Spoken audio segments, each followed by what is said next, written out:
ધારાસભ્યનો પ્રતિનિધિ છે, જાહેર સેવક છે, એટલે સ્પષ્ટપણે કહી દેવાનું હોય કે આ સ્કૂલ જોઈએ છે ભાઈ, આપણે બનાવવી પડશે. એટલે ધારાસભ્ય પહેલો જ્યારે ચૂંટાઈને આવે છે ત્યારે એનું પહેલું લક્ષ્ય, પહેલું જે ટાર્ગેટ કહેવાય એ વિધાનસભા છે. વિધાનસભાને એણે અંદર ઉતારી લેવી પડે છે. અને ધારાસભ્ય સવારે ઉઠે ને ત્યારથી સાંજ સુધી સંપૂર્ણપણે વહીવટી તંત્ર સાથે જ એને દોડવાનું છે, નહીં કે પછી જાહેર સભાનું ઉદ્ઘાટન એવું ધારાસભ્યને ના હોય.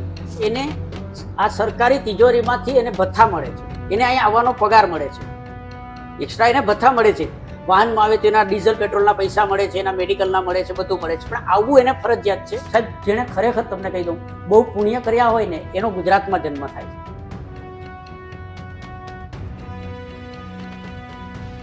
ગુજરાતની અંદર અત્યારે લગભગ દરેક નાગરિક પરેશાન છે ભ્રષ્ટાચારથી, મોંઘવારીથી, દરેક વસ્તુથી. અને સીધું લોકો એમ કહેતા હોય છે કે ભાઈ રાજ્યનો વહીવટ બરાબર નથી ચાલતો એટલે આ બધી સમસ્યા ઊભી થઈ રહી છે.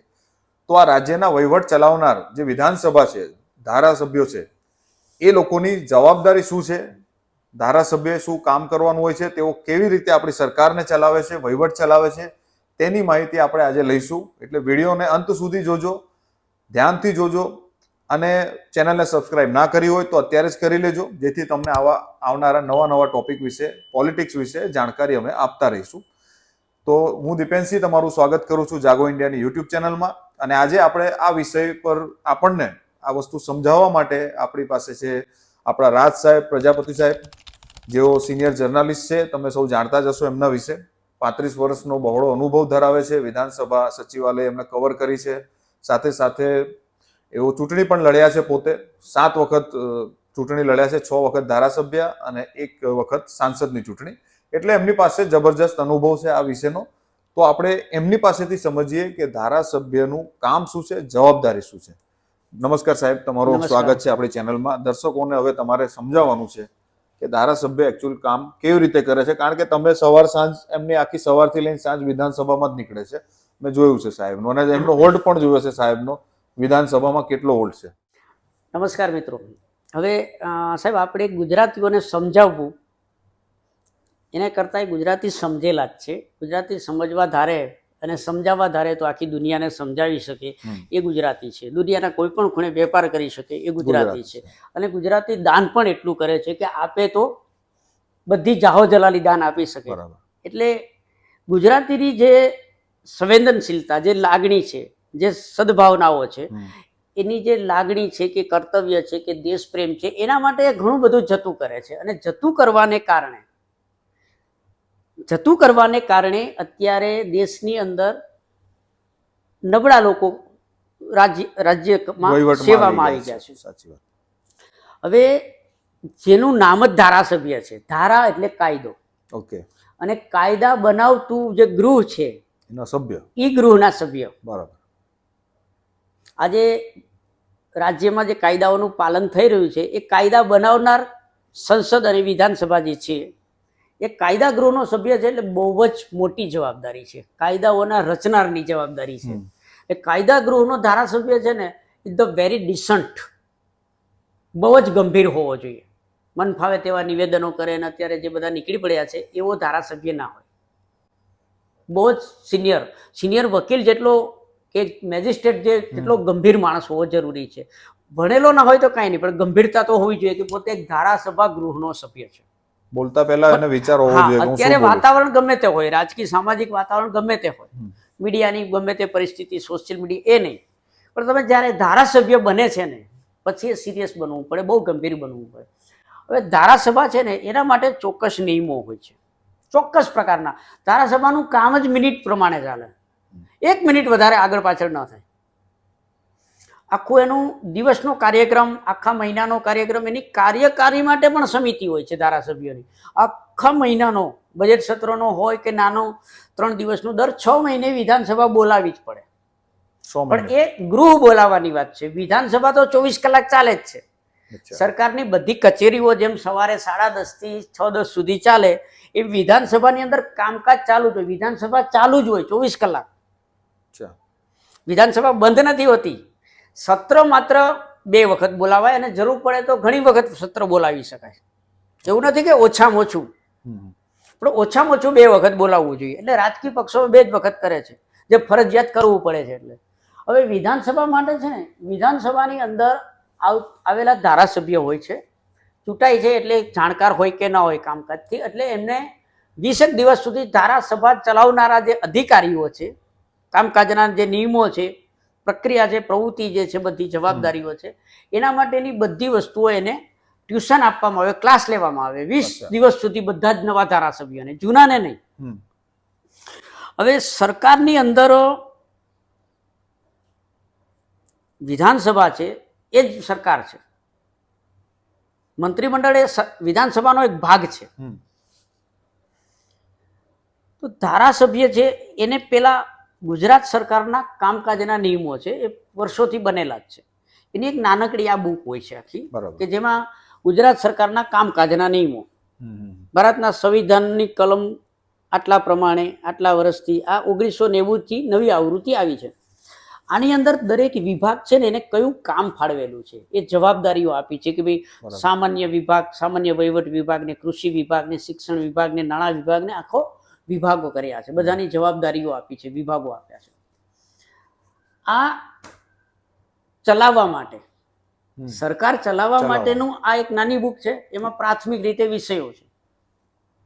પછી ગુજરાત વિધાનસભા ચલાવવાના નિયમો છે, એટલે કે આ રીતે ગુજરાત વિધાનસભાના નિયમો, આ બધા જ નિયમો છે ને એ સુધરતા હોય, ઉમેરાતા હોય, પણ એક પરંપરા રૂપે બહુ સારા નિયમો હોય છે. એક એક બાબત, એક અંદર બોલવું કેમ, બેસવું કેમ, ક્યાં બેસવું, કેવી રીતે વાત કરવી, કેવા પ્રશ્ન પૂછી શકાય, કઈ રીતે બોલી શકાય, ક્યારે બોલી શકાય, ક્યારે ના બોલી શકાય, કોઈ ખોટી વસ્તુ હોય ને આપણે આંગળી ઊંચી કરવી હોય તો એ પણ આમાં છે કે ભાઈ આ પોઈન્ટ ઓફ ઓર્ડર. પછી નિયમોના પેટા નિયમો હોય છે. એટલે આખી ધારાકી પ્રવૃત્તિ કરવા, આ ધારાકી પ્રવૃત્તિ કહેવાય. વૈધાનિક પ્રવૃત્તિ ધારાકી પ્રવૃત્તિ છે. એટલે એની આખી જે પ્રોસેસ છે અને પ્રોડક્શન, આમ કોર્ટમાં કેમ પ્રક્રિયા હોય એમ વિધાનસભામાં આખી પ્રક્રિયા નક્કી કરેલી હોય. આખું આમ યુનિફોર્મ્સ જે છે, આખું કન્સ્ટ્રક્શન્સ તૈયાર હોય, એ પ્રોસેસમાં જ ચાલે. અને સર્વા વડા અધ્યક્ષ છે, બધા જ નિર્ણયોની સત્તા અધ્યક્ષ પાસે. એટલે ગુજરાતની અંદર પણ વિધાનસભાના નિયમોની આ બુક હોય છે, એ દરેક ધારાસભ્યને શરૂઆતથી જ આપવામાં આવે, ટ્રેનિંગ આપવામાં આવે, અને આ તાલીમ દરમિયાન આ એક એક નિયમો વિશેને યોગ્ય માહિતી પૂરી પાડે. પછી એની સાથે માર્ગદર્શિકા હોય છે. આપણે કેમ વર્તન, વાણી જે બધું આવે છે એ આમાં આવે છે. અંદર કેવી રીતે વર્તણૂક કરવી છે, કારણ કે ડિસિપ્લિન ઇઝ ધ મસ્ટ. વિધાનસભા ધારાગૃહોમાં ડિસિપ્લિન મસ્ટ છે. સાચી વાત.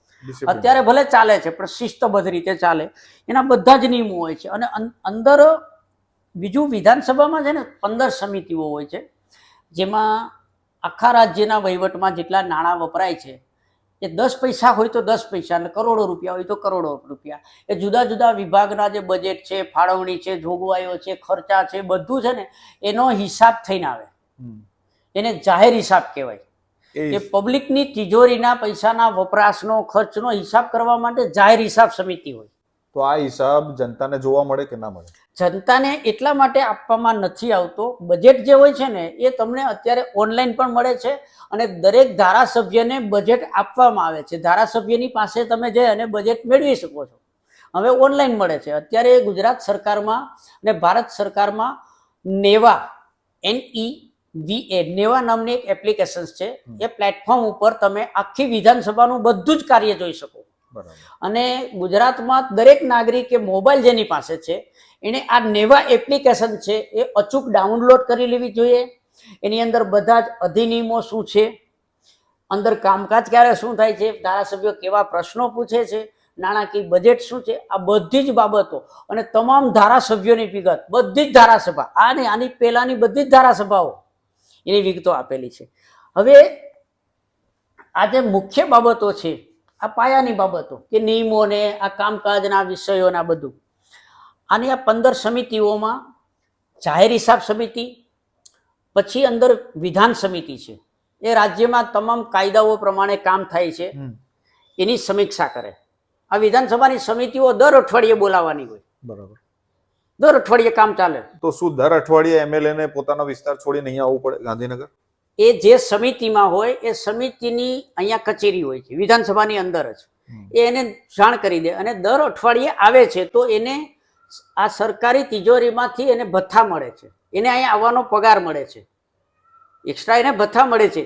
વાહનમાં આવે તો એના ડીઝલ પેટ્રોલના પૈસા મળે છે, એના મેડિકલના મળે છે, બધું મળે છે. પણ આવવું એને ફરજિયાત છે કારણ કે એ ધારાગૃહના સભ્ય છે. એટલે આ વૈધાનિક જે જવાબદારી છે એના માટે જે સમિતિમાં નિમણૂક થાય, મંત્રીમંડળમાં જે સભ્ય ન હોય બાકીના એવા તમામ ધારાસભ્યો છે એની સંખ્યા નક્કી છે. કોઈમાં 15 હોય, કોઈમાં 11 હોય, કોઈમાં 7 હોય. જાહેર સાહસોની સમિતિ, આયોજન સમિતિ, આવી બધી સમિતિઓના સભ્યો એને ફરજિયાત આવવાનું હોય છે. આ તો થયું ચલો ટેકનિકલ વસ્તુ. હું દેશી ભાષામાં પૂછું નોલેજ માટે, કારણ કે દરેક વસ્તુને આ બધા શબ્દો ઘણા તો સાંભળ્યા નહીં હોય. તમે જે કીધું જાહેર સમિતિ, ફલાણી સમિતિ, ઘણા લોકોને ખબર જ નહીં હોય. આપણે એ છોડી દો. ધારો કે હું MLA તરીકે ચૂંટાઈ ગયો, મારી દિનચર્યા શું હોય, મારે શું કામ કરવાનું હોય સવારથી લઈને સાંજ સુધી, અને આખો મહિનો અને આખું વર્ષ, એ મને સામાન્ય ભાષામાં સમજાવો. એક ધારાસભ્ય છે ને એ જિલ્લા જે આયોજન મંડળ હોય છે એમાં પણ એ પ્રતિનિધિ છે, એટલે એને ત્યાં પણ હાજર રહેવાનું હોય છે. ઓકે. વિધાન સમિતિમાં ત્યાં હોય છે ત્યાં હાજર રહેવાનું હોય છે. ઇવન ધારાસભ્ય એ ફૂલ ટાઈમ પોતાના વિસ્તાર જે છે એનો પ્રતિનિધિ છે. એટલે જેટલી પણ પ્રશાસનની બાબતો છે, કોઈ પણ બાબત હોય તો એની પૂર્તતા કાયદા પ્રમાણે થાય, એ પ્રમાણે સંચાલન થાય, નાગરિકોની જે સુવિધા, સાર્વજનિક સુવિધા છે એ યોગ્ય રીતે પૂરી પાડવામાં આવે. એ બધી જ બાબતોની જવાબદારી એ ધારાસભ્યની છે. કયા સ્થિતિએ જિલ્લા કક્ષાએ, એના મત વિસ્તાર કક્ષાએ. એ કેવી રીતે પૂરી કરવાની હોય? તાલુકા પંચાયતની જે સભાઓ હોય છે ત્યારે પણ ધારાસભ્ય પોતાની બાબત રજૂ કરી શકે છે, જાણી શકે છે, અહેવાલો મેળવી શકે છે, બધું. એટલે ત્યારે પણ જિલ્લા પંચાયતની બેઠકો હોય છે, જિલ્લા આયોજન મંડળની બેઠકો હોય છે. કારણ કે ધારાસભ્ય પાસે ઘણી બધી વૈધાનિક સત્તાઓ એવી છે જે અત્યારે આપણે ટૂંકા સમયમાં નહીં સમજાવી શકીએ. એ રાજ્ય સેવકો પાસે એનું નિયમન કરાવવાનું છે, બાબતોની આપવાની છે. આજે ધારાસભ્યોને અહીંથી કેટલા બધા લેટર પેડ આપે છે ને, તો લેટર પેડમાં આપવાના હોય મુદ્દાસર કે આ વસ્તુ અહીંયા નથી, આ કરો, આ કરવાનું છે, આ કરો. પછી ગ્રાન્ટ જે આવે છે અહીંથી આ બજેટ સત્રમાં બેઠા હોય, બજેટ સત્ર મંજૂર કરે છે તો એને ખબર છે ને કે આ વિભાગમાં આટલા પૈસા એવા મારા વિસ્તારમાં આવ્યા, આ યોજનાઓ છે. એટલે દરેક સરકારની યોજનાઓ અમલમાં આવે એ એના જિલ્લામાં, એના મત વિસ્તારમાં જેટલી અમલમાં આવતી હોય એ બધું જ નિયમન કરવાનું, એનું ધ્યાન રાખવાનું છે. એટલે ધારાસભ્ય સવારે ઉઠે ને ત્યારથી સાંજ સુધી સંપૂર્ણપણે વહીવટી તંત્ર સાથે જ એને દોડવાનું છે. નહીં કે પછી જાહેર સભાનું ઉદ્ઘાટન એવું ધારાસભ્યને ના હોય. બરાબર. કરવું ના જોઈએ, અત્યારે કરે છે. અમને તો અમારા વિસ્તારના ધારાસભ્ય ખાલી આવા કાર્યક્રમોમાં જ દેખાય છે. ઓફિસે જઈએ તો એનો માણસ બેઠો હોય, એ તો હોય જ નહીં. અચ્છા, ધારાસભ્ય માનો કે દરેક વિસ્તારમાં ધારાસભ્યનું પોતાનું એક કાર્યાલય હોવું જોઈએ અને ત્યાં કાર્યાલયમાં એક માણસ રાખવા માટે સરકાર પગાર આપે છે. 2 માણસોનો પગાર આપે છે, ટેલિફોનના ખર્ચા આપે છે, ઘણા બધા ભથ્થાઓ આપે છે. અને ઇવન ધારાસભ્યને બી 1.5-2 લાખ રૂપિયા પગાર મળે છે, બધા ભથ્થા મળે છે, મેડિકલના બધા ખર્ચા મળે છે, સુવિધા અહીંયા પણ એને રહેવા માટે ફ્લેટ આપે છે. હા, હવે તો બરાબર છે. અને ઘણી બધી એને બીજી પણ, અને અમુક કામકાજની સમિતિમાં પણ એને ત્યાંથી પણ ભથ્થા મળે છે. હવે છે એવું કે એના પ્રતિનિધિઓ છે એને સતત ત્યાં કાર્યાલય ઉપર હાજર રહેવાનું છે. જે નિમેલો માણસ છે એ દરેક મુદ્દા જે આવે છે ને રજૂઆતો, એને એના લેટર પેડ ઉપર લેવાની છે ને જે તે વિભાગની કચેરીઓ છે એમાં એને મોકલી આપવાની છે. એના માટે એને ધારાસભ્યની જરૂર નથી, કારણ કે અંગત મદદનીશ છે એ ધારાસભ્ય વતી કામ કરે છે. એટલે બધી જગ્યાએ જે બાબતો હોય અને સરકારમાંથી આવેલી બાબતો અને પ્રજામાંથી આવેલી બાબતોથી એના અંગત મદદનીશો ધારાસભ્યને જાણ કરે છે કે આટલા પ્રશ્નો આવ્યા છે, આ કામ આવ્યું છે, આ પેલું છે, એ બધું. એટલે એ સંકલન કરવાનું. એટલે ધારાસભ્ય છે ને એ રાજકીય હોય છે ને એને એટલે કારણે કામ નથી થતું. પણ જો ખરેખર પ્રજાનો પ્રતિનિધિ હોય તો સવારથી સાંજ સુધી એને ધારાસભ્ય પાસે આ બધું હોય ને, એ સાથે ધારાસભાની આખી સંચાલન પ્રક્રિયા માટે ધારાસભ્ય મંત્રી બની જાય, ધારાસભ્ય પોતે અધ્યક્ષ બની જાય તો એને કેવી રીતે ચલાવવું, તો આખી સંસદીય પ્રણાલીથી અને કાર્યરીતિઓ, ભૂતકાળમાં શું થયું હતું, શું પરંપરાઓ છે, આવી તમામ બાબતોને ધ્યાને રાખીને આવી ઘણી બધી બુકો બને છે. આ બધા અહેવાલો છે, આની અંદર નિયમો પણ હોય છે, બધી જ પ્રક્રિયાઓ. એટલે ભૂતકાળમાં કયા વિષય ઉપર શું ચર્ચા થઈ હતી અને નિર્ણય શું લીધો. ઘણા બધા નિર્ણયો હોય કે સંજોગો સાથે બદલાઈ જાય તો અધ્યક્ષ પોતે પણ મૂંઝાઈ જાય. ત્યારે આ જે બધી આપણી જે હિસ્ટ્રી છે આખી એ પણ ઉપલબ્ધ હોય છે. અને સચિવોનું કામ જ એ છે, વિધાનસભાના સચિવો હોય છે ઘણા જુદા જુદા, એ સચિવો આ ધ્યાને મૂકે છે કે ભૂતકાળમાં આવી ઘટના સમય પછી ઇમરજન્સી પ્રશ્નો, જેને કહેવાય ને કે ફ્લડ આવ્યું, અહીં વિધાનસભા ચાલુ છે ને કોઈ મોટી ઘટના બની, તો એને પણ તમે રજૂ કરી શકે છે એ ધારાસભ્ય. એને આવી ઘણી બાબતો છે. એટલે ધારાસભ્ય પહેલો જ્યારે ચૂંટાઈને આવે છે ત્યારે એનું પહેલું લક્ષ્ય, પહેલું જે ટાર્ગેટ કહેવાય એ વિધાનસભા છે. વિધાનસભાને એને અંદર ઉતારી લેવી પડે છે, કારણ કે એ ધારાસભ્ય મંત્રી પણ બને, એ ધારાસભ્ય અધ્યક્ષ પણ બને. અને એને એવું નથી કે એક ધારાસભાની જવાબદારી છે, પોતાના વિસ્તારની જવાબદારી છે, પણ રાજ્યની અંદર એ પરોક્ષ રીતે જવાબદાર છે સમગ્ર રાજ્યમાં. તો ધારાસભ્ય જે છે એ આમ કહીએ કે ધારાસભ્યને તમે કીધું કે સરકારી અધિકારીઓ સાથે એને લાઇઝનિંગ કરવાનું હોય, કન્ટિન્યુઅસ સુપરવાઇઝ કરવાના હોય, સુપરવાઇઝ કરે છે કે નહીં. તો કોઈ સમસ્યા છે એમના વિસ્તારની, જનતાના વિસ્તારની, અને એ કલેક્ટરને જાણ કરે છે, અને અગર કલેક્ટર એ કાર્ય નથી કરી રહ્યો તો એ શું, એની પાસે શું સત્તા છે? વિધાન સમિતિની અંદર, મંત્રીની અંદર અને એ વિભાગના સચિવ સાથે ધારાસભ્ય સીધી ચર્ચા કરી શકે છે કે આ રાજ્ય સેવક તરીકે અધિકારીએ આ અયોગ્ય કામ કર્યું છે.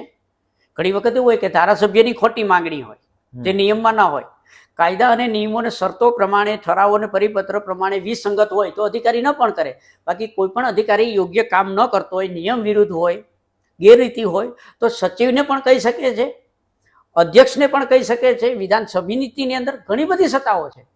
અચ્છા સાહેબ, બીજો એક પ્રશ્ન કે મારા વિસ્તારમાં કોઈ સમસ્યા છે અને મારે મારા ધારાસભ્યને કેવી છે, તો મારી પાસે સત્તા છે, હું એને કોલ કરી શકું કે સત્તા પૂરેપૂરી ધારાસભ્યને ફોનથી તમે મળી શકતા હોય તો ફોનથી પણ એને જાણ કરી દેવી જોઈએ, અથવા તો લેખિત એના કાર્યાલય આપી દેવું પડે.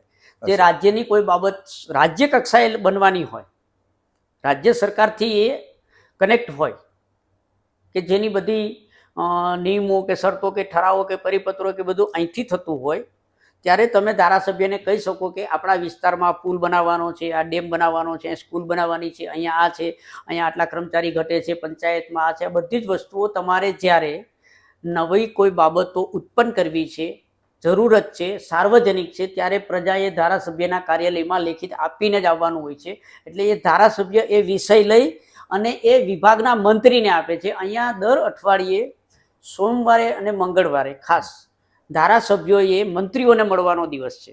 પ્રજા બી મળે છે અને ધારાસભ્યો બી મળે છે. અને બુધવારે, અત્યારે ગુજરાતની આ પરંપરા છે, બુધવારે કેબિનેટ હોય છે, ત્યારે ધારાસભ્યો દ્વારા આખા અઠવાડિયામાં જે મુદ્દાઓ આવ્યા છે, જે વિષયો આવ્યા છે, જે કામકાજ આવ્યા છે, એની સમીક્ષા થાય છે. ને ત્યાં ફરી નિર્ણય લેવાય છે, કોઈ ઠરાવથી નિર્ણય લેવાય છે, કોઈ યોજના કે નિર્ણય લેવાય છે, અને એ ફરી પાછો સચિવાલયના સચિવો દ્વારા કે જે કહેવાય એ કેબિનેટ એ ઠરાવી નિર્ણય કરી અને ફરી જનતા સમક્ષ મૂકે છે. એનો મતલબ તો એ થયો કે અઠવાડિયામાં 100 દિવસ જે આવે એમાંથી 3-4 દિવસ તો એને ગાંધીનગર આવવું પડે એમએલએ. આખી સિસ્ટમમાં પીએ આપેલા છે. અચ્છા. ત્યાં પણ પીએ હોય છે અને અહીંયા પણ પીએ આપે છે, બેનો પગાર આપે છે. અને ન હોય તો ધારાસભ્ય જે છે એનો પોતાનો પગાર છે એમાંથી પણ આપી શકે છે. હવે તો મોબાઈલના સિસ્ટમ છે, એટલે ધારાસભ્યએ 2 દિવસ આવવું ફરજિયાત નથી, પણ સમિતિમાં હાજર રહેવું ફરજિયાત છે. તો સમિતિ કેટલી વાર થાય મહિનામાં? અમુક સમિતિ મહિનામાં 1 વખત થાય તોય ચાલે. અચ્છા. અમુક દર અઠવાડિયે થવી જ જોઈએ, નથી કરતા અત્યારે બહુમતી સરકારો હોય છે તો, પણ સમિતિઓ દર અઠવાડિયે હોય છે, આખા અઠવાડિયે. હવે એવું થઈ ગયું કે સોમ મંગળ બુધમાં ધારાસભ્યો આવે ને મંત્રીને મળવા, ત્યારે જ બધી સમિતિ હોય. એટલે સોમ મંગળમાં જ બધી સમિતિ આવી જાય, એકાદી સમિતિ બુધવારે હોય. પણ સમિતિ છે ને બધાના સંકલનથી સતત ચાલુ હોય. સોમ મંગળ બુધ ગુરુ જેને જે અનુકૂળતા હોય, ગોઠવાતું હોય એ પ્રમાણે ચાલતું જ રહે. એમાં બધા વિભાગો અને ઠરાવો અને અહેવાલો ને આ બધી સમીક્ષાઓ કરવાની, નાણાકીય હિસાબો કરવાના, કામમાં ભ્રષ્ટાચાર થયો તો એની તપાસ કરવા સુધીની સત્તા હોય છે. બરાબર. એટલે સપોઝ કરો કે તમારે તમારા વિસ્તારમાં સરકારી શાળા જોઈએ છે, કે ભાઈ મારે મારા સરકારી શાળા જોઈએ, અમારે પ્રાઇવેટ શાળા નથી જોઈતી, તો એની રજૂઆત આપણે એમએલએ કરી શકીએ. ધારાસભ્યને કરો એટલે શિક્ષણ મંત્રીને કહેશે. તો ધારાસભ્યને કરીએ તો બને તેટલા શક્ય વધારે લોકોની આપણે સહીઓ લઈને કે અરજીઓ પર સાઇન લઈને પછી કરીએ તો વધારે ઇફેક્ટિવ રહે ને. ધારાસભ્યને એક નાગરિક માહિતી આપે કે આ વસ્તુ અહીં કરવાની છે, હોસ્પિટલ બનાવવાની છે, સ્કૂલ બનાવવાની છે, પંચાયતનું મકાન બનાવવાનું છે, તો ત્યારે એને કહી શકાય કે તમે અમારા વિસ્તારમાં રૂબરૂ પણ આવી અને આ બધી સમીક્ષા કરી શકો છો. પોતે ના આવે, પોતાનો પીએ આવે, એના પક્ષ સાથે એની સાથે જોડાયેલા ઘણા બધા ટેકેદારો હોય તો સ્થાનિક લોકો આવીને પણ એને કહી શકે છે. એના માટે નાગરિકે એવું નથી કે રજૂઆત કરવા માટે ધારાસભ્યનો પ્રતિનિધિ છે, જાહેર સેવક છે, એટલે સ્પષ્ટપણે કહી દેવાનું હોય કે આ સ્કૂલ જોઈએ છે ભાઈ, આપણે બનાવવી પડશે. તો પછી એવું ના કહી શકે કે તમે તમારા કોર્પોરેટરને કહો, ના, મને કહેવાની જરૂર નથી. જે નિર્ણયો રાજ્યએ કરવાના છે, નિર્ણય જે રાજ્ય સરકારે કરવાના છે, એટલે કેબિનેટમાં થવાના છે, મંત્રીમંડળમાં થવાના છે, વિભાગમાં થવાના છે, એના માટે કોર્પોરેટર તો નગરપાલિકા માટે અને કોર્પોરેશન પૂરતો તાલુકા પંચાયતનો સદસ્ય છે. શહેરમાં તો શાળા બનાવી હોય તો નગરપાલિકાને જ કેવું પડે ને. નગરપાલિકાને આજે તમે નગરપાલિકાને, તાલુકા પંચાયતને, જિલ્લા પંચાયતને જેને પણ કહો છો, પણ ધારાસભ્યને તમે કહી દો એટલે બાકીના નીચેના લોકોને એ કહી દે. અચ્છા, એટલે કોઈ પણ સામાન્ય નાગરિક સામાન્ય જરૂરિયાત માટે ધારાસભ્યને કહી શકે કે ભાઈ અમારા વિસ્તારમાં આ વસ્તુની ચોક્કસ એને જ કહેવું જોઈએ, ધારાસભ્યને જ કહેવું જોઈએ. એના કાર્યાલયમાં ધારાસભ્ય મળે કે ના મળે, તમે એને કાર્યાલયમાં આપી આવો. અને બેટર છે કે તમે શક્ય તેટલા વધારે લોકોની સહીઓ કરીને આપો, જેથી ખબર પડે. એક હોય કે 100 હોય, વાત મુદ્દાની એ છે કે એને તમારે લેખિત આપી જ દેવું જોઈએ કે આ વસ્તુ કરવાની છે. પણ આ તો જસ્ટ હોય છે ને કે પેલું એક માણસે લખીને આપ્યું એટલે ધારાસભ્ય કદાચ ધ્યાનમાં ન લે, પણ 100 જણ 1000 જણની સહી હોય. આપણી પ્રશાસન વ્યવસ્થામાં પ્રજા હજી સુધી સક્રિય નથી થઈ, એને કારણે લોકોને ખબર નથી કે પંચાયતની વાત કેને કરવી, તાલુકા પંચાયતનું કામ કોને સોંપવું. આ બધા માટે આપણે ચૂંટણી કરીને મતદાન કર્યું છે ને, તો બધા ક્ષેત્રમાં, બધા લેવલ ઉપર આપણે પ્રતિનિધિ છે. પંચાયત ચૂંટી છે, તાલુકા પંચાયત ચૂંટી છે, જિલ્લા પંચાયત ચૂંટી છે, નગરપાલિકાના સભ્યો છે, કોર્પોરેશનના છે. તો જેને જે કક્ષાની જ્યાં સત્તા છે એ નો જે પ્રતિનિધિ છે એને જ પકડવાનો છે. તો ટૂંકમાં તો એમએલએ ને તો બધું જ લાગે છે ને સાહેબ, એમએલએ ને તો બધી જ વસ્તુ આવી ગઈ ને કે તમે એમએલએ ને કહો એટલે બધાને જે સુપરવાઇઝ કરે છે એ સુપરવાઇઝ કરી દે. તો આપણે એમએલએ ને જ રજૂ કરવી જોઈએ. સપોઝ કરો કે આજે ગુજરાતના જેટલા જિલ્લા છે એમાંથી સક્રિય થઈને દરેક જિલ્લામાં આવી રીતે કે દરેક વિધાનસભામાં આજે ગુજરાતમાં જે લોકો બેરોજગાર માને છે, શિક્ષિત છે ને બેરોજગાર છે, એની જવાબદારી છે કે એના ધારાસભ્યને સક્રિય રાખે. એ જ કહું છું કે એ બધા જ જો રજૂઆત કરે 182 વિધાનસભામાં સક્રિય થઈને એવી અરજી કોઈ કરે કે ભાઈ અમને અમારા વિસ્તારમાં એક આટલા વિદ્યાર્થીઓ ભણી શકે એવી એક શાળા જોઈએ છે. આમાં બહુ ટૂંકા સમયમાં આપણે ચર્ચા નહીં કરી શકીએ, પણ ભવિષ્યમાં જ્યારે બી આ વિષય ઉપર આપણે આપશું એટલે જુદા જુદા ટુકડાઓ દરમિયાન આપણે નાની નાની એક એવી કરી અને કયા કામ કોને ફરજિયાત આપવાના છે, કોની ક્યાં જવાબદારી છે, તેની માહિતી અને નંબર બંને આપશું. કારણ કે જિલ્લા આયોજન સમિતિની અંદર ઘણા પાર્ટીશન્સ છે, માર્કેટિંગ યાર્ડ હોય તો એના પાર્ટીશન્સ છે, ઘણા બધા છે, મંડળીઓ સંઘો ને પંચાયતો, તાલુકા પંચાયતો. બહુ આપણું આજે સંવાદ તંત્ર, પ્રજાતંત્ર છે, એની અંદર બધાની જવાબદારીઓ વહેંચાયેલી છે અને સત્તાઓ વહેંચાયેલી છે. પણ મેઇન મુદ્દો એ છે કે આના માટે પ્રજા છે એને સીધી એક્ટિવિટીઝ, એને સીધી પ્રક્રિયામાં જોડાવવું પડે. તો એના માટે તમે કીધું ને કે આ ભલે અલગ અલગ વિભાગો છે પણ એ બધામાં કદાચ તમે ન જાઓ અને સીધા એમએલએ ને સંપર્ક કરો તો એનું કામ તો છે જ ને. પ્રજાએ અહીંયા સચિવાલય સુધી આવવાની જરૂર નથી, બધી જવાબદારી ધારાસભ્યની છે. તમે બધું લેખિત આપી દો એટલે પોતાના લેટર પેડમાં બધું તૈયાર કરી અને દરેક વિભાગના મંત્રીને આપી દે. આ મંત્રીને મળવા આવવા શું કામે આવવાનું છે? તો આપણે નેક્સ્ટ વિડીયોમાં એવું પણ આ લોકોને શીખવાડીશું, આપણા દર્શકોને, કે રજૂઆત કેવી રીતે કરવી, ક્યાં એમએલએ ને કેવી રીતે રજૂઆત કરવી જોઈએ, એમાં શું કયા પ્રકારનું લખાણ હોવું જોઈએ, એ પણ થોડીક માહિતી આપણે નેક્સ્ટ વિડીયોમાં સૌને આપશું. આપણે ભવિષ્યમાં બધી ચર્ચા વિગતવાર કરીશું, પણ એક વસ્તુ એ છે કે અભણ હોય, ભણેલો હોય, ન હોય, કોઈ પણ પ્રકારનો માણસ હોય, જ્યારે ધારાસભ્યને કોઈ પણ રીતે જાણ કરે છે, મૌખિક કરે કે લેખિત કરે, તો ધારાસભ્યનો કર્તવ્ય છે, એની જવાબદારી છે કે એણે કોઈ પણ સંકોચ કે ભેદભાવ વિના એ વસ્તુને જાતે સમજી અને પોતાની રીતે, રજૂઆત ન થઈ હોય તો પણ પોતાની રીતે પ્રતિનિધિ છે એટલે પોતાની રીતે ડ્રાફ્ટ કરી, યોગ્ય રીતે, સારી રીતે લખી અને જે તે વિભાગના મંત્રીને અને જરૂર પડે તો સચિવને પણ મળી શકે છે. અને જે કંઈ બાબતો હોય એની બધી અત્યારે લોકો રજૂઆત કરે છે ને ધારાસભ્યો, એ એટલી બધી કાચી રજૂઆત હોય છે. બાકી તમે એ રજૂઆત કરી શકો કે ભાઈ મારા મત વિસ્તારમાં હોસ્પિટલ બનાવવાની છે, આ ડૉક્ટર આટલા જોશે, આટલા નર્સ જોશે, આટલી મશીનરી જોશે, અંદાજિત આટલો ખર્ચો થશે અને નિયમિત રીતે આટલો ખર્ચો આવશે, આટલા લોકોને લાભ મળશે, આટલી જરૂરત છે, એવું યોગ્ય નાનો અહેવાલ, એને સંક્ષિપ્ત રજૂઆત જે છે વિસ્તારની એ કરવી જોઈએ, જે અત્યારે ગુજરાતમાં કોઈ કરતું નથી. એટલે તો આપણે સોશિયલ એક્ટિવિસ્ટની જરૂર છે, એવા લોકોની, અને તમે જાગૃત થશો તો આ જ કામ તમે કરી શકશો, અને એ કામથી જે સુવિધાઓ ઊભી થશે એનો ફાયદો તમારી આવનારી પેઢી ચોક્કસપણે લેશે, અને જેના કારણે આપણે આ દેશ છોડીને બહાર લોકોની ચાદરો પાથરવા નહીં જવું પડે સાહેબ. આ હકીકતની વાત છે. છેલ્લે હું આપણા બધા ગુજરાતના આપણા મિત્રો જે છે એમને એક વાત કરીશ. મારી ઉંમર પ્રમાણે ધર્મ ક્ષેત્રે, રાજનીતિ ઘણું બધું જોયું. હું ભારતમાં ફર્યો, ધર્મસ્થાનોમાં ફર્યો, બધું જોયું. વિદેશ, હવે આ ઇન્ટરનેટ આવ્યું એટલે આપણે વિદેશનું બધું જોઈ રહ્યા છીએ. પણ સાહેબ, ભારત જે છે એના જેવું કોઈ સ્થાન વિશ્વમાં કોઈ જગ્યાએ નથી. બીજી વાત એ છે કે ભારત પાસે છે ને એક અણમોલ જે ભાવ છે એ છે પ્રેમ. દુનિયામાં તમને ક્યાંય પ્રેમ નહીં મળે.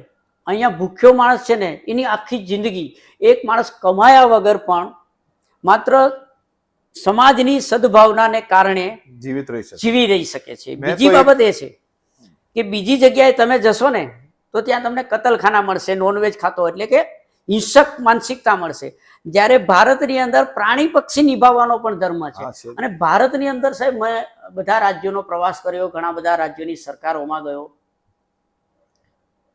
મોટા ભાગના જે કંઈ શક્તિપીઠો કહેવાય કે જ્યોતિર્લિંગો કહેવાય કે બધી નદીઓ ને કુંભ મેળા ને બધું જ મેં કર્યું. ઉર્સ પણ કર્યા, અને ક્રિશ્ચનોમાં ગયો, ચર્ચમાં ગયો, મસ્જિદોની સાથે હિન્દુ ધર્મની અંદર બહુ ઝીણવટભરી રીતે અભ્યાસ કર્યો કે એના અનુભવો લીધા. સાહેબ, ગુજરાત જે છે એ ભલે એક બાજુ સાઈડમાં દેખાય છે ખૂણા ઉપર, પણ સારામાં સારો સમુદ્ર કિનારો, જોઈએ એટલા પર્વતો, જરૂર છે એટલી નદીઓ, જોઈએ એટલું જંગલ, જોઈએ એટલા મેદાનો, જુઓ તમે, બધું છે. અને ગુજરાતની અંદર તમે જુઓ, ઓબીસીની 144 જાતિઓ છે, દલિતની અંદર બી 20-25 પેટા છે, ક્ષત્રિયોની અંદર છે, બ્રાહ્મણોની અંદર છે, વણિકોમાં છે. સાહેબ, આપણી પાસે વૈવિધ્ય જે છે ગુજરાતમાં, ભૌગોલિક વૈવિધ્ય છે આપણી પાસે જે છે ને ગુજરાતમાં. મેં ઘણું બધું ફરી લીધું છે. તમે કદાચ હોંગકોંગ જશો, સિંગાપુર જાઓ, દુબઈ જાઓ, કોઈ પણ દુનિયાના દેશમાં ફરો, તમને ઝાક જમાડ મળશે, બિલ્ડિંગો મળશે, વ્યવસ્થા મળશે. પણ સાહેબ, તમે હાલીને નીકળો ને જ્યારે રોડ ઉપર, ત્યારે તમને ત્યાં પ્રેમનો હવા નહીં મળે. જ્યારે અહીંયા તમને છે ને હવામાં ચોક્કસપણે પ્રેમ મળશે. એટલે ગુજરાતના લોકોએ તો એક વસ્તુ દુનિયામાં ક્યાંય જવાની જરૂર નથી. આપણે આપણું સ્કિલ, આપણું ધન, આપણી સંસ્કૃતિ લઈને આપણે જે ભટકીએ છીએ, ફરીએ છીએ, એના બદલે બધા જો લાગી પડે ને તો 5 વર્ષમાં તો સાહેબ અહીંયા દુનિયાની વસ્તુઓ બની શકે. શા માટે આપણે આપણા રાજ્યમાં અનીતિ કરવી જોઈએ? શા માટે રાજ રૂશ્વતમાં પડવું જોઈએ? આપણે જંગલોની કે વાયુ પ્રદૂષણની વાત કરીએ છીએ તો આપણે આજે 10,000નું પેટ્રોલ ડીઝલ બાળતા હોઈએ તો આજે 5 ઝાડ આપણા વિસ્તારમાં પડતર જગ્યામાં વાવી શકીએ, ઘરની આજુબાજુ વાવી શકીએ, ખેતરોમાં વાવી શકીએ. સાચી વાત. એટલે ગુજરાત પાસે ઘણું બધું છે, આપણા નાગરિકો પાસે, સંસ્કૃતિ પાસે. કારણ કે મેં તો એક નેતા વિશે સાંભળ્યું છે, 35 વર્ષ સુધી ભિક્ષા માંગીને નેતાને જીવાડી દીધો આ જનતાએ. સાહેબ, તો પછી તમે વિચારો કે આ ધરતી શું ન કરી શકે. ત્યારે તમે રાષ્ટ્રની વાત કરતા હોય, નાગરિક અધિકારની વાત કરતા હોય, આજે આપણે વિધાનસભાની વાત કરી, આપણા ઘણા બધા એવા આપણા જે દીપેનસિંહજી સાથે આપણે જે વાતો કરીએ છીએ, એમાં આપણે શું કર્યું છે કે સજ્જનો સક્રિય થઈ શકે એ વ્યવસ્થાની વાત કરી છે, આપણા અધિકારોની વાત કરી છે, નિયમો શું હોય એ જ કરી છે, સમાન અધિકારીઓની વાત કરી છે. આપણે કેટલું બધું કરીએ છીએ. તો એમાં જૂઠા લોકો છે, અપરાધી લોકો છે, એ ભલે ને ગમે તે કરતા હોય પણ એને યાદ પણ ના કરવા જોઈએ, કારણ કે એ નકારાત્મકતા છે. એટલે કોઈ 35-40 વર્ષ ભીખ માંગતો હશે અને નહીં માંગી હોય તો આ જન્મમાં નહીં તો ભવિષ્યના જન્મમાં માંગવી જ પડશે. અને દીપેનસિંહજી અને હું તો આપણા બધા જ ભાઈઓ બહેનોને સ્પષ્ટ કહી દઉં કે આજે માણસો તમે જુઓ તો રસ્તા ઉપર ભીખ માંગતા જોવા મળે છે, અને એ જ રસ્તા ઉપર તમે જુઓ તો એક ગાડી, એસી ગાડીની અંદર જુદા જુદા કૂતરાઓ કે પશુઓ છે એ એસી ગાડીમાં ફરતા હોય છે. એટલે આપણે સ્પષ્ટ છીએ, આપણી પાસે અધિકૃત છે શાસ્ત્રો અને કર્મનું બંધારણ છે કે કર્મ જે છે એ તમે કોઈ પણ પદ ઉપર જેવું પણ કર્મ કરશો, ધર્મના પદ ઉપર હોય, રાજપદ ઉપર હોય, રાજ્ય સેવકના પદ ઉપર હોય. હું આજે આ 26-27 વર્ષથી અહીંયા છું તો ઘણા બધા અધિકારીઓના અંગત જીવન જોઈ રહ્યો છું, મંત્રીઓના, ધારાસભ્યોના, અહીંયા ઘણા બધા લાઇઝનિંગ કરતા હોય, દલાલોના જોયા હોય છે, પત્રકારોના જીવન જોયા છે, નાના કર્મચારીઓના જોયા છે, ગામડામાંથી આવતા ખેડૂતોના જોયા છે. અહીંયા આંદોલન કરવા માટે આજે 25 વર્ષમાં કેટલા લોકો આવ્યા હશે. કોઈને મેં માર ખાતા જોયા છે, કોઈને ઉપવાસ કરતા જોયા છે, બરાબર, કોઈને ઢસડતા જોયા છે. અહીંયા કોઈ રડતા આવે છે, કોઈ હસતા જાય છે. અહીંયા જ્યારે એમ્બેસેડર આવતી હતી ત્યારે સ્કૂટર ઉપર ને સાયકલ ઉપર આવનારા લોકો હતા. અત્યારે મર્સિડીઝ ને ઓડી, BMW, આવડી મોટી બાબતમાં મેં જોયું છે કે સાહેબ કર્મ કોઈને છોડતું નથી, કોઈને છોડતું નથી. અને ભારતમાં ગુજરાતની પ્રજા પાસે અઢળક છે, અઢળક. સાહેબ જેણે ખરેખર તમને કહી દઉં બહુ પુણ્ય કર્યા હોય ને એનો ગુજરાતમાં જન્મ થાય છે. વાત સાચી કીધી સાહેબે. તો તમે આ વિડીયોમાં જોયું કે MLA પાસે, ધારાસભ્ય પાસે શું સત્તા છે, એ શું કામ કરાવી શકે છે અને આપણે શું કામ એમની પાસેથી નથી કરાવી રહ્યા એ પણ તમે સમજી લીધું, જોઈ લીધું. સાહેબે આપણને વ્યવસ્થિત સમજણ આપી. એટલે આ વિડીયોને અન્ય લોકો સુધી પહોંચાડવામાં મદદ કરજો, જેથી એ લોકો પોતાના વોટનું મહત્વ સમજે અને ધારાસભ્ય સાથે પોતાની સામાન્ય જે સમસ્યાઓ છે એના વિશે ડાયરેક્ટ ચર્ચા કરતા થાય. કારણ કે અત્યારે લોકો એમ કે ઓહો કોર્પોરેટર પાસે થોડી જવાય આપણાથી. તો આ જે ડર છે ને એ કાઢો, નહીં તો આ દેશમાં પેલું એક મીમ હું કાયમ યુઝ કરતો હોઉં છું કે અગર આમને આમ ચાલ્યા કર્યું ને તો આ દેશ વિશ્વગુરુમાંથી ગુરુ ઘંટાલ બની જશે. એટલે એવું થવું ન જોઈએ. તો ફરી મળીશું આપણે એક નવા વિડીયો સાથે, એક નવા ટોપિક સાથે. રાજ સાહેબની રજા લઈએ. નમસ્કાર. અને તમે પણ આ વિડીયોને વ્યવસ્થિત શેર કરજો, દરેક સુધી પહોંચાડજો. ખાલી ટાઈમપાસ કરવા માટે નથી જોવાનું, નોલેજ લેવાનું છે. તો ફરી મળીશું એક નવા ટોપિક સાથે. ત્યાં સુધી જાગતા રહેજો, જગાડતા રહેજો. જય હિન્દ.